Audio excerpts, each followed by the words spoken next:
Okay, all right. We finished up with practice 9 today in the books.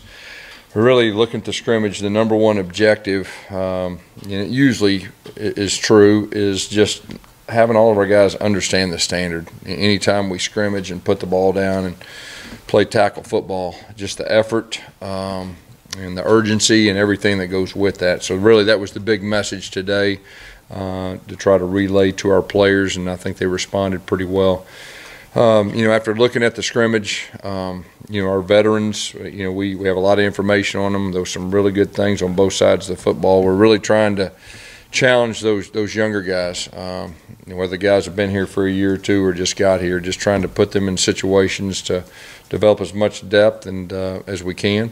It was good for our quarterbacks to go live. We did that. We got some really good information. Anytime you go live, it's a totally different ball game, and ball security and everything that goes with that.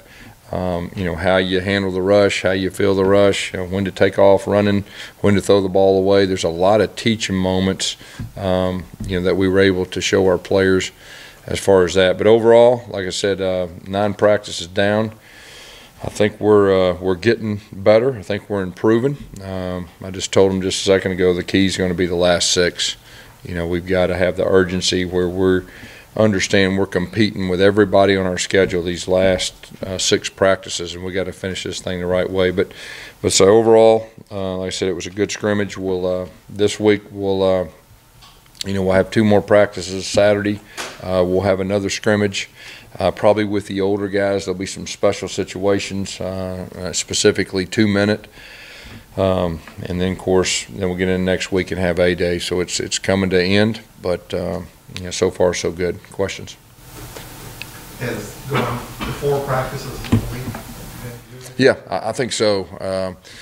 Sometimes the challenge is the installation and all that, but usually in spring there's not a whole lot of that. And we've kind of got to the point where we're going to start, reinstalling, and just for the young guys, and that's what we did today. We really worked hard with our 2s and 3s, and just went back to the basic fundamentals.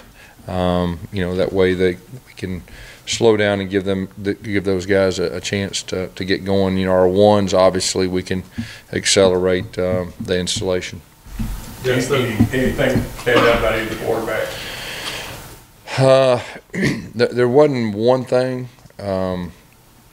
It was just good to see them. It was good to see them, how they operated the offense, how confident they were, the communication. And, like I said, anytime you go live, it changes the whole perspective. And the approach, I learned a lot about the approach of the quarterbacks, of how they're gonna approach the games being live and everything. But there wasn't one thing that stood out, but just overall it gave us not good information but great information.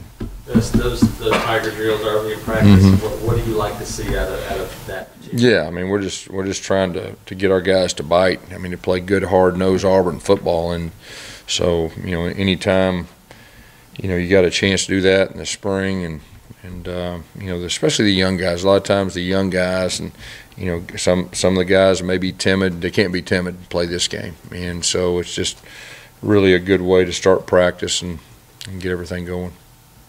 How did your quarterbacks react to getting hit? Because we saw one photo with Joey with his helmet popped off and everything. Yeah. Did he handle it pretty well? Yeah, he got back up and grabbed his helmet, and he's wanting to go back in.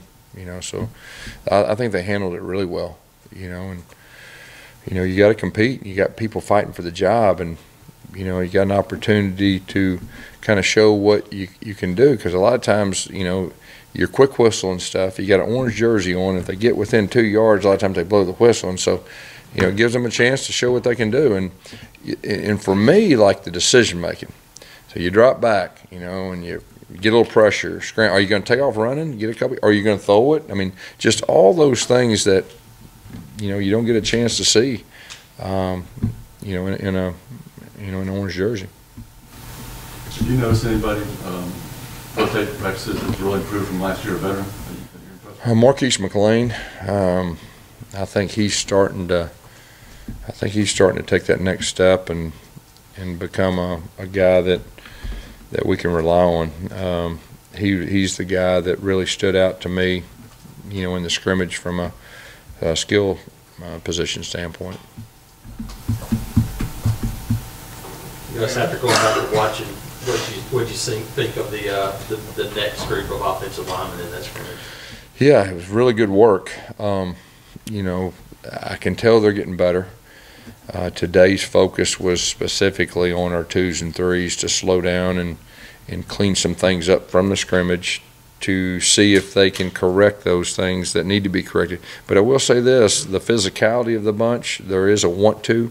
I think there is some talent there too, but you know, it was good to get those guys. You know, the 2s got a few more reps with the 1s. I think the 1s got close to 30 reps. I think the 2s got, you know, close to 40, and the 3s got the rest.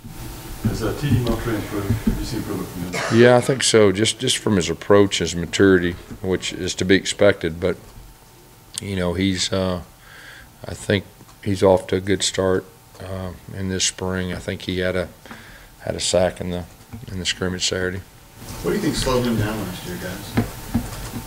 What's that? Speaking about TD specifically. You know, he was still a young guy.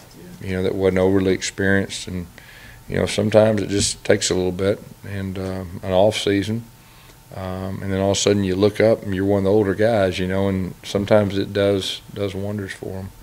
And what is Marquise McClain doing now that maybe he wasn't doing? Yeah, I think he's more confident. He's wanting the ball. I mean, he's desperate to want the ball, and that's what we've been challenging our receivers, man. When you go out there, be desperate for the ball, and he's really responded to that challenge. And he's got ability. We've always known that, and you know, he was one of the highlights of at least from the offensive standpoint of the whole scrimmage.